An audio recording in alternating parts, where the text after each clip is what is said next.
Join the conversation. Follow Jason on Twitter. And don't forget to visit the live show fan page on Facebook.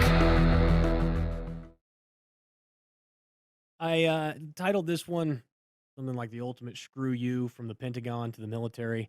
This just proves. I remember when I was getting out of the service and I'm trying to decide what I wanted to do with my life. And I'm sitting across the table from this guy who's trying to get me to re-enlist in the Marines.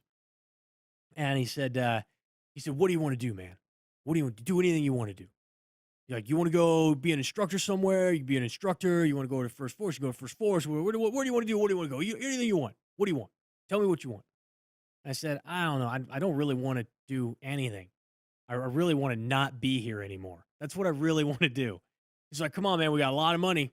At that time, I think it was something around, for my military occupational specialty, it was somewhere around between $15,000 and $25,000. I can't remember how much it was, but I remember thinking, yeah, that's not enough for 4 more years.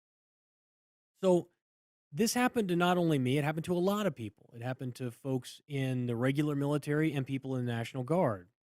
Now, in 2010, after reports surfaced of improper payments, a federal investigation found that thousands of bonuses and student loan payments were given to California Guard soldiers who did not qualify for them and were approved despite paperwork errors.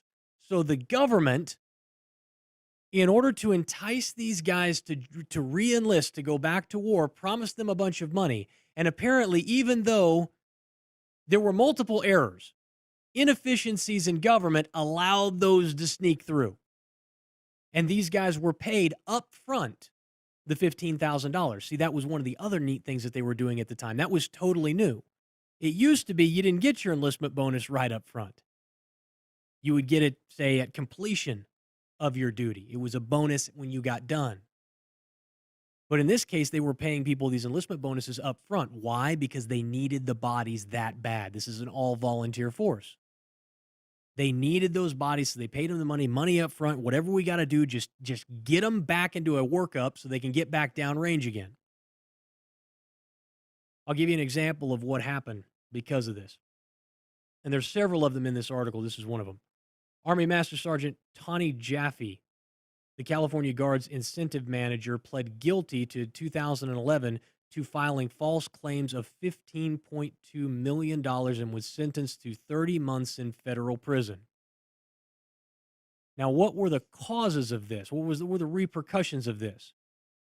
Christopher Van Mauer, a 42-year-old former Army captain and Iraq veteran from Montecito, California, who said that he refinanced his mortgage to pay off $25,000 in re-enlistment bonuses and $21,000 in student loan repayments that the Army said that he should not have received. You see, instead of forgiving the improper bonuses, the California Guard assigned 42 auditors to comb through the paperwork of bonuses and other incentive payments given to 14,000 soldiers, a process that was finally completed last month. Now, I don't want to know what that cost, but I guarantee probably more than the bonuses. Probably more than the back. bonuses. Mm-hmm.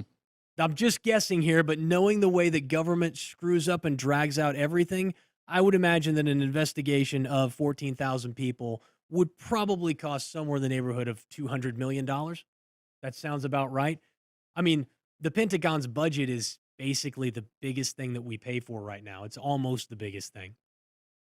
So you're talking about, in all, 97,000 current and retired soldiers have been told by the California Guard to repay some or all of their bonuses, and the recoupment effort has covered more than $22 million so far. So the government has scooped back from these soldiers $22 million that they were promised to re-enlist with.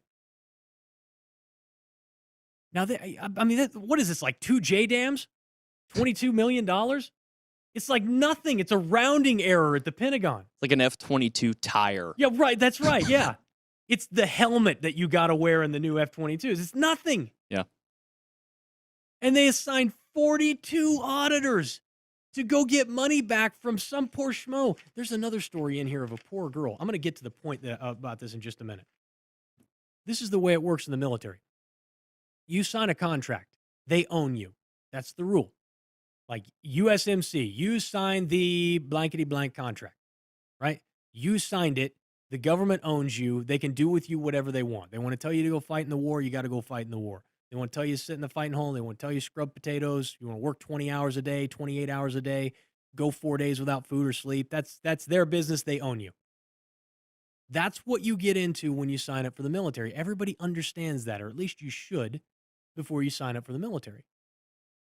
But in the contract, it says in return for your life, we will pay you X number of dollars per month, and then it will stipulate any other special bonuses or things that you will get. It's a contract between parties. You are now an indentured servant to the military, to the government, and the government in return agrees to compensate you with X amount of money.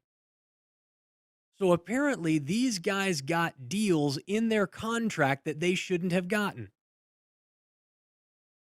Who has to eat that? Well, it shouldn't be the soldier.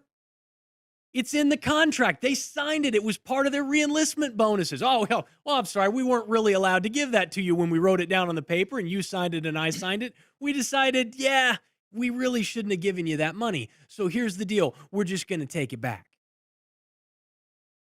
Now, here's the rub. What recourse do they have? This gal who's paying $650 a month, a quarter of her, 25% of her monthly income goes to pay down debt because the government decided it was going to renege on its contractual obligation to pay the enlistment bonus it promised to pay. And it says, if you don't pay, what are we going to do? Well, we're going to act just like the IRS. We're going to charge you a massive amount of interest. We're going to garnish your wages. We're going to destroy your credit.